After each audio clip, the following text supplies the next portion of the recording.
자, 엄근진 기자와 함께하는 대유잼 뉴스. 이번에는 또 부동산 뉴스 관련해서 한번 살펴보도록 하겠습니다. 자, 공시지가 현실화 발표를 했죠, 정부가.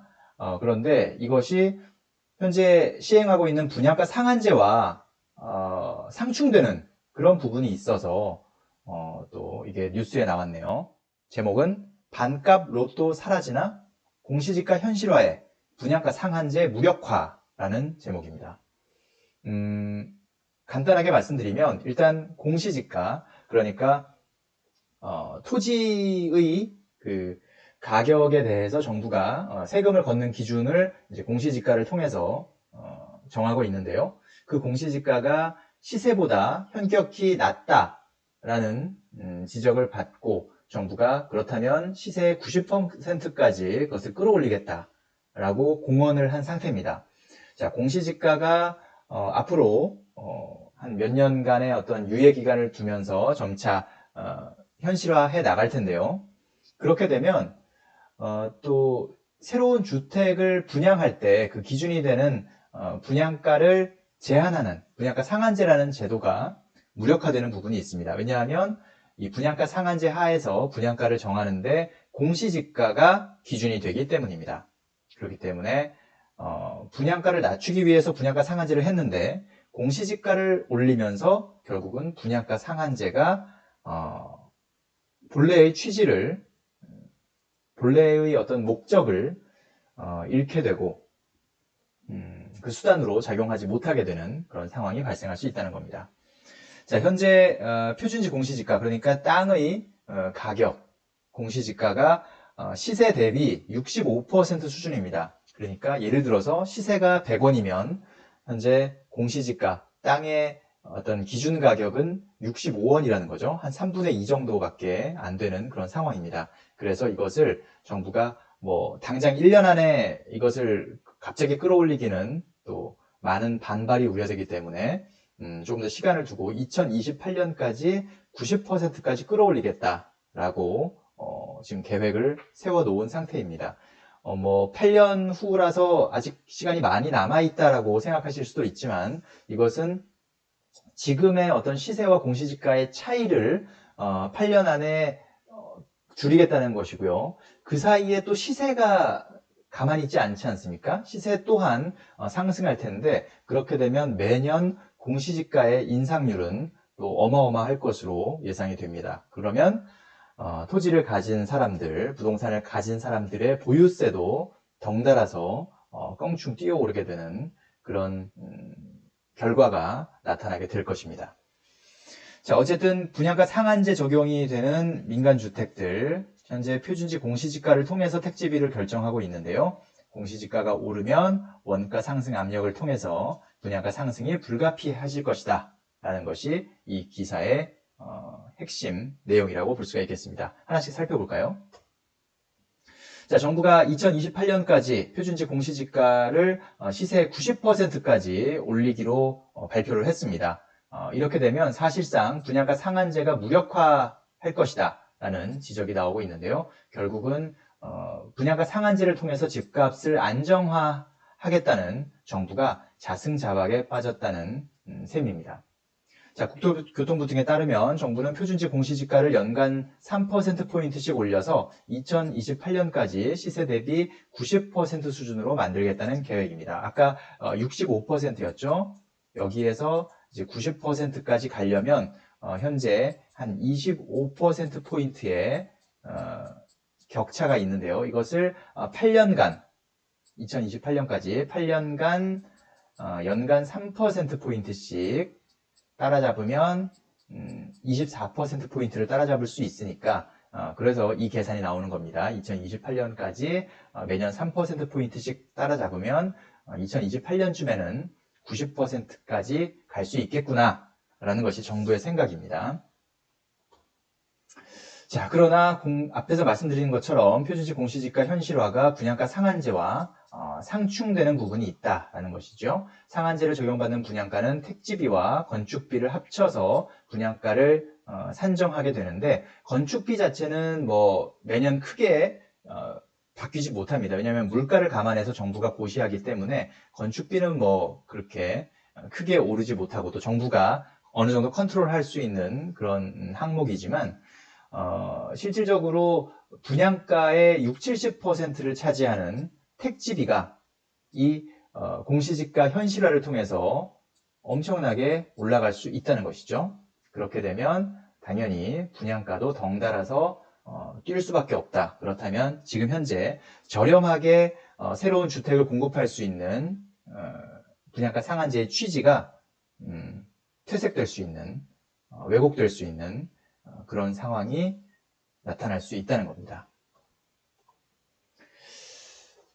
정부는 이 분양가 상한제 뿐만이 아니라 분양가 상한제 시행 이후에도 뭐 여러 가지 방법으로 분양가를 낮추는 그런 액션들을 많이 취해왔지요. 그래서 실제로 뭐 최근 몇 년 사이에 분양된 그런 단지들, 그런 사례들을 보면 주변 지역에 비해서 분양가가 상당히 저렴했고 또 실제로 처음에 사업장에서 조합에서 시행자가 이렇게 제시한 분양가보다도 더 낮춰서 승인이 이루어졌던 그런 사례들을 많이 확인할 수가 있습니다.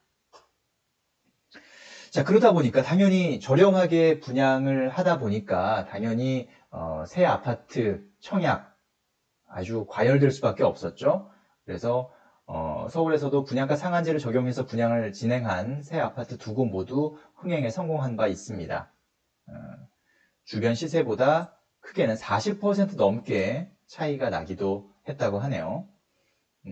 서초동의 한 아파트의 경우에는 3.3제곱미터당 분양가가 3,250만 원이었다고 하는데 주변 시세 대비해서 상당히 저렴한 그런 수준이었고 고덕동에서 분양한 사례 역시 3.3제곱미터당 2,569만 원 상당히 저렴할 수밖에 없는 상황입니다. 평균 300대 1의 경쟁률, 평균 500대 1이 넘는 경쟁률, 그래서 서울 역대 최고 경쟁률 기록을 잇따라 갈아치우고 있는 그런 상황이라고 볼 수가 있겠습니다. 자, 공시지가 현실화가 진행되면 앞으로 이 같은 최근에 몇 년 사이에 나왔던 반값 아파트, 무주택자들이나 서민들이 한번 새 집을 가질 수 있는 기회가 더 줄어들게 되는 그런 결과가 나타나게 되겠죠. 물론 이 지자체의 분양가 심의위원회 최종 심의가 필요합니다만 이 기본적으로 그 택지비의 기준이 되는 공시지가가 오르게 되면 당연히 택지비도 오를 수밖에 없는 상황, 이것은 부인할 수가 없는 것이죠. 그렇기 때문에 아무리 분양가 심의위원회에 심의가 있다고 하더라도 지금처럼 낮은 분양가, 저렴한 분양가를 기대하기는 어려울 것으로 예상됩니다. 지금 반포주공 1단지 3주구 역시 재건축 아파트죠. 여기에 표준지 공시지가가 지난해 3.3제곱미터당 5천만 원 정도였는데 올해 6천만 원 정도로 18% 넘게 상승한 바 있습니다. 이것을 분양가로 환산하면 대략 평당 300만 원 넘게 차이가 나는, 그러니까 이 자체만으로도 평당 300만 원이 올랐다는 셈인데 이것이 계속해서 공시지가 현실화와 또 시세 상승분을 반영하는 그런 작업들을 거치면 앞으로 이 분양가 상한제 적용 아파트도 분양가가 저렴하지만은 않을 수 있다라는 우려가 나오고 있는 것이죠. 자, 전문가들의 인터뷰를 들어보겠습니다. 분양가 상한제 기준이 토지 가격이기 때문에 공시지가가 현실화될 경우 분양가 상한제와 상충되는 부분이 있을 수밖에 없다. 만약 표준지가 급격하게 올라가서 분양가격 변동성이 커진다고 한다면 분양가 산정 원칙을 재검토해야 할 수도 있다라고 말하고 있습니다. 자, 땅값이 오르면 어떤 형태로든 원가 상승 압력이 되고 결국 분양가도 오를 수밖에 없다. 민간 시장에서 주택 공급을 늘리기 위해서는 일정 수준 사업성을 보장해야 하는데 최근 인위적으로 분양가를 낮추면서 공급을 제한한 측면이 크다라는 그런 언급이 있었습니다. 자, 정부의 공시지가 현실화, 공시지가를 시세와 괴리를 줄이겠다는 부분, 그것은 그렇게 하기로 했다면 해야겠죠. 다만 이것이 여러 가지 다른 부작용을 낳을 수 있다는 점, 이런 점들을 왜 생각하지 못했을까? 조금 아쉬운 생각이 드는 포인트입니다. 예를 들어서 이제 기초생활수급자 기준들, 여러 가지 복지 혜택을 받는 기준들에서도 분명히 이런 공시지가 현실화가 많은 분들, 그 경계선에 있던 분들의 여러 가지 혜택이나 그런 복지, 보장, 이런 분들을 좀 뺏어갈 수 있고 변화가 있을 수 있다는 점, 변동이 있을 수 있다는 점, 이런 점들이 또 다른 혼란을 주지는 않을지 걱정이 되기도 합니다. 어쨌든 분양가 상한제에는 당장 타격을 줄 수밖에 없는 상황이라는 점 참고를 하시면서, 한편으로는 재건축 아파트 단지들 속으로 웃고 있을지도 모르겠네요. 엄근진 기자와 함께하는 대우점 뉴스, 오늘은 여기서 인사드리겠습니다. 감사합니다.